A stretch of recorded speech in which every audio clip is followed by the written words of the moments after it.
Hey Ginger, hey Jason. It has been just a really inspiring morning.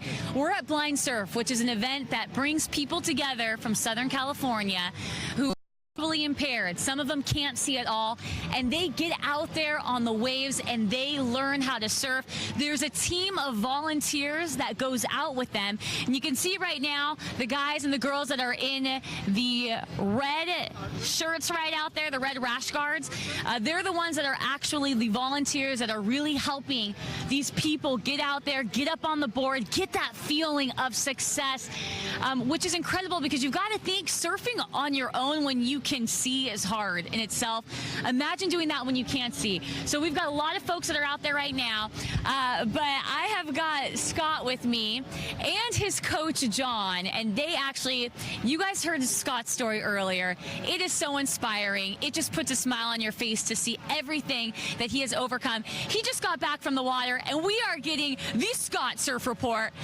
Hey guys, I'm so grateful to be with you, and I want both of you to be part of this because you are just as much a part of Scott. You know, you guys go hand in hand. It's a partnership. It's a team. So what did we say earlier? Teamwork makes the dream work. Teamwork makes the dream work. Okay, walk me through from when you guys walked out, kind of what was going on. I'll kind of hold the mic both ways. Well, first there was some rocks there, so we gingerly got over the rocks, then got into the sandy area and waited for kind of a lull, and then jumped on the boards and paddled out and got out to the outside, sat, caught our breath, and then John started to get me ready to catch some waves. Nice. So, John, what are you doing at this point? Are you kind of following behind him, you know, making sure he paddles out? I'm right alongside him, side by side, like shoulder to shoulder as much as I can, and pretty much talking him through what I'm seeing in a calm, clear voice so that he can see it, and counting him into the impact of different waves coming on and working on positioning on the board. It's like a really fun challenge. Also positioning me left so that I'm going straight through the wave so that it doesn't like throw me from side to side. Sorry. Oh, no, you're fine. Don't worry. Okay, so my question, did you catch a wave? Yeah, I caught 2 rides. Oh, yeah. Ate it on really one good one, pearled. He pays his dues. Yeah, I pay. You pay your dues, but yeah. And then there was one that I was trying to catch, and it just passed me by and didn't let me catch it.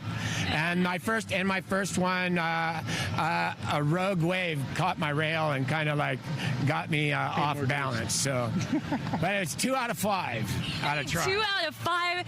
That's incredible. And the waves are 2 to 4, glassy, and rideable. You know, so sounds fun. Yeah, fun. Yeah.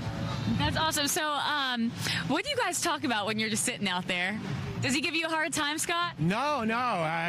It's you know, it's a brotherhood, and surfing is like a brotherhood, and it's out there in the ocean, and you know, and John's really good about being zen, you know, like being all calm, cool, and collected and stuff. When it's about to get really gnarly, my voice will get calmer and calmer. Okay, Scott, in 3, 2, 1, boom!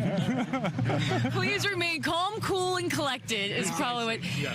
So, I mean, John, what has it been like getting to know Scott and being part of his life and part of this process? It's really a privilege, and like my experience as a human is like so much greater now that I can see the things that he overcomes just to get here. Like he was dropped off this morning at 7 a.m. at the other beach, and going through that process of finding each other and things that we really take for granted, like he overcomes quite a bit just to get a couple waves, and I'm happy to be a part of that. Such an awesome partnership. Scott, what's the hardest part when you're out there? I want to know. What's the hard? Paddling out. How come? Because they're crashing through, and you got to make sure that you're straight, like I've said, straight crashing through so that it doesn't knock you off the board. It's that, because then as long as you stay on the board with your stomach, you can keep on paddling once you're through the wave, and you keep on going and going until you're out. So that's the hardest part about surfing is paddling out to get to the outside. And I know we talked about this earlier, but when you stand up on that board, do you get that same feeling? Because I know when I stand up on the board, it is like a feeling of, I don't know, I feel on top of the world, you know? Do you feel that every single time? Yeah, no, when I get to my feet, I'm a happy camper. Yeah. And I try to, you know, stay balanced and keep going as long as I can, you know, so yeah, just getting to my feet is an accomplishment, you know, and yeah. And then I want to also point out, which I thought was really cool, he has a really cool surfboard. And John, maybe you can kind of explain to me why this is helpful for someone who can't see what it does. So Big Levesque, if you can come in and show. This board has got some tactile differences in it so he can know where to put his chest. And these are also for foot placement markers. And so we like, with his other boards, he's got GoPro mounts, so there's tactile cues for where to stand on the board. Where to place myself on the board, and then also to pop up with my hands where they need to be. And then, it not only works for the, you know, vision impaired, but it also works for sighted people too, because they can feel the cues and see the cues. So. Yeah. So what is the next step for both of you guys? You know, are you just going to continue surfing? Are you doing more out there? I've got to defend my U.S. Surfing Championship June 14th in Oceanside. Hey, I gotta say, you're a stud, Muffin. Yeah. You are stud. Yeah.